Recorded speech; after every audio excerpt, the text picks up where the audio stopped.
Isang Christmas market sa loob na ng cave.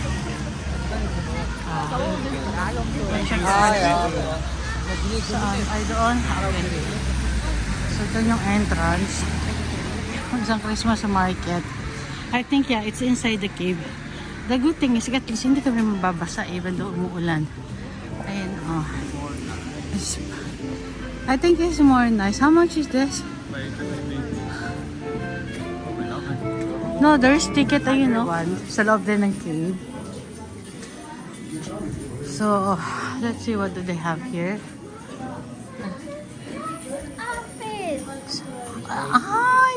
Ay, ayan yung nakita ko. Pwede ka maghulog ng sulat. Santa's Post Office. Okay, daming Christmas tree, guys. Oh. Alam mo, ang ganda ng ginawa nila kasi each, yung mga nakasabit, may personal message. It is nice. So, they have this. Yeah. Each side ng cave, meron siyang Christmas tree. So, good thing with this, kahit umuulan, is safe ka na hindi mababasa. Nakasabit na yun sa Christmas tree. How do I do that? They have this one, the ball and the card. So, magagawa ng isa si Alec.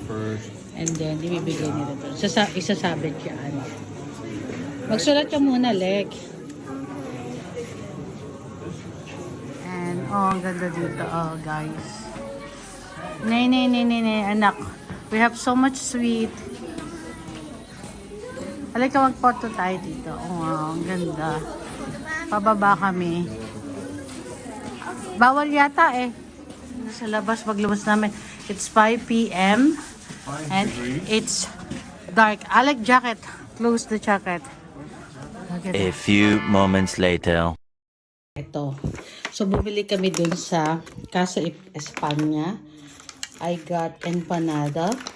At ang mura lang niya, guys. And, alam nyo ba, nagluluto talaga is Spanish. So, I think the empanada will taste nice. Ayan.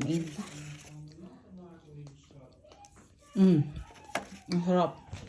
Then, ang sarap. I got some dessert.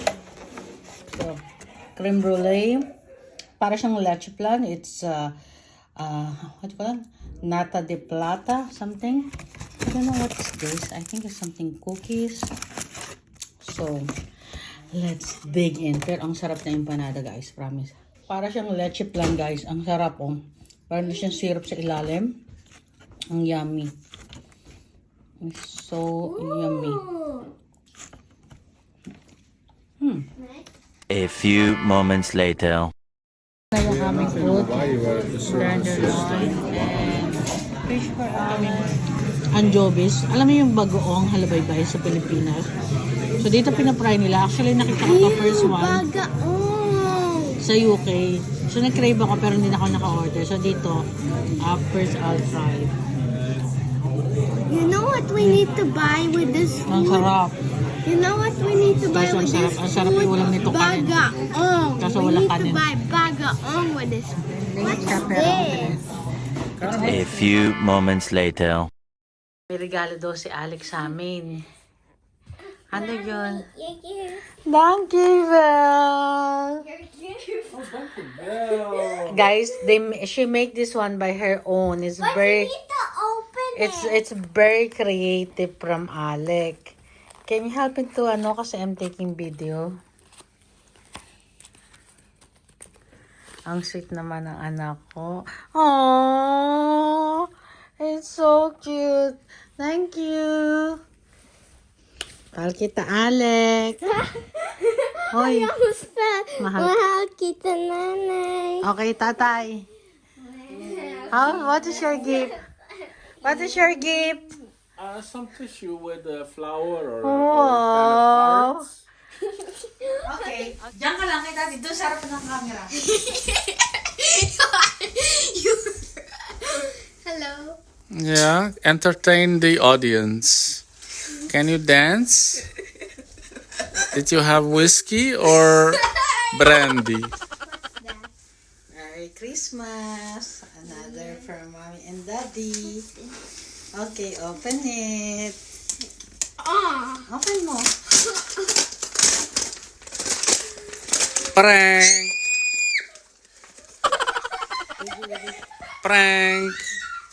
Mommy said she was gonna go smoke. Ayan, Open mo. The content is for daddy, okay?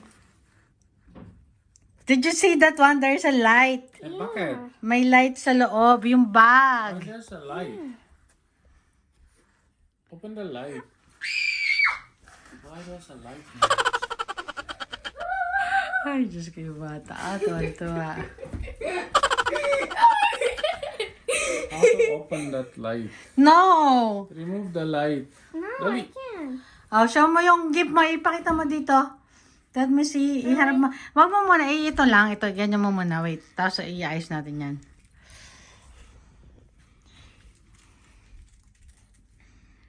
Happy? Yeah. Gustuhan mo ba? Wait, let's. Merry Christmas, Alex! Merry Christmas, Mommy. But It's a prank! I So- had a feeling you're gonna buy this, Mommy. You have the feeling? Yeah. Kasi kanina na Like when you were smoking and then I saw it was close to this and then I had the feeling that's what I was checking like are you almost done? And that's why I check in the backpack because that looks like Pero this. di mo naman nakita sa backpack. So that's our Noche Buena. Well, we can say a little bit sad because we're not with our family in the Philippines, but that's okay as long we're together. Diba? with this two makulit. But yeah, Ice cream. we have a nice dinner. Yeah. Actually, it's the first time I eat a steak well done, but it's not dry at all, guys. Ang sarap, promise. That steak was yummy. Anchovies. And anchovies, yung ginagawang ano sa atin. Halubaybay. Bagoong halubaybay tawag sa amin sa Nueva Ecija. Yung bagoong na brown, if you know about that, guys. Ay, grabe. Ang sarap yung sobrang crunchy. Yeah, And then- Mommy, I was like, you eat the head, the eye. That's so scary. And how about your fish? How is it? Not good. Yeah, well, Nice, it's Reba. not nice without any flavor. Yeah, kasi si Alex, Because the without sauce is not nice. There's no flavor. kasi yung fish niya, meron siyang sauce, kaso hindi niya gusto yung sauce. Mas nagustuhan niya yung sauce ng steak ko. So, dun niya idinip yung fish niya. Pero yung sauce niya, i-rate mo, masarap din kasi tayong mga adult, magugustuhan mo yun. Anyway, so that's our 24 Noche Buena here in, what is the name of the place? Falconberg. Valkenburg. Ganun dapat. Valkenburg. Ay, kasi ganun na pronunciation ng mga Dutch guys. So, don't feel You know, disgusted. earlier I was so happy that I got this bag around. O kasi, meron siyang pera, guys. She has her own money. Like 30 euro, then I give her 5 euro. So, she has 35. The good thing with Alec, she doesn't buy expensive ones. She always check first the price. Then, nung nakita niya, it's 8 euro, mommy, it's mahal. I don't want to buy that one because I don't want to finish the money. Which is, I'm so proud of her. And sometimes you force me. So, nagtago ako, kuwara sabi ko, magsusuba ako, pero hindi naman talaga. And then, nauna sila ng daddy niya. So, nabili ko yung bag, tinago ko sa kanya. Tapos, yung necklace, yung stone, it's actually real stone. What you call this stone, Han? This kind of stone? I don't know. Which one is it? Amethyst? Or... Like, yung totoong stone siya, guys, ha? I don't know which color it was. Kasi meron akong nakitang rosary actually, real stone din siya. Alam nyo dito, meron din yung ito, yung yung stone siya. Alam nyo, ang mga Dutch people or in the Netherlands, they also believe in the stone. Yung, di ba sa Pilipinas, kung alam nyo, meron yung itong stone para Yeah, pang there's energy, like pang gold. peace of mind, something like that. Marami silang ganun dito. So ako ayoko sanang bumili kaso naka-offer siya. Bumili si Alec. Meron siyang free. Kasi yun yung special offer nila per Christmas. So, binili namin. And, you know, I didn't matter which color, but I just wanted this kind of like looking size. Yeah. So this one, ito, parang, I forget the name of the stone. So this is, I think it's for like energy or something like that. Yeah, which that's is- why I'm shouting Yeah. in the whole hotel here. Ah! So, dito in the Netherlands, they do believe in this kind of stone. Same in Filipinos, we do have this kind of things like you have the stone to give you energy, to give you peace of mind, this kind of things ba. And then, yeah, it's fun. It's a bit weird. I'm a bit sad because I'm not with my family in the Yeah. Philippines. We're not Yeah. with them. But yeah, hopefully next year, doon ulit kami magpapasko. But masaya naman kami kasi magkakasama kaming tatlo. And I wouldn't get this if I didn't go to Falkenberg. Like, Yeah. Look how cute she is. If hindi tayo nagpunta sa isang Christmas market, di ba? Yeah, and I also always wanted like I check in Amazon. Oh, this cute little Stitch bag. I check in the shops. Ooh, this Stitch bag, and they're all too mahal. And I finally have a Stitch bag. Ayun. Kasi dito guys, the good thing, Balkenberg. Falkenberg. Falkenberg. So, it's quite famous in the Netherlands where they have the famous Christmas market kasi hindi siya, kumbaga, like, it's not like a normal Christmas market that you can find on the city. The Christmas market here, it's inside the cave. Yeah. One advantage because it's a lot of rain here in the Netherlands. So here, it's fine, it's safe because you're not gonna get wet, you're not gonna get but cold. it starts to get cold if you go under. That's why you Yeah, need kasi to put your paakyat jacket. pababa siya, paakyat pababa yung Yeah, cave. you need to put your jacket on because and sometimes and then there's smoke because Yeah. we're in the So yun na nga, it's quite famous here in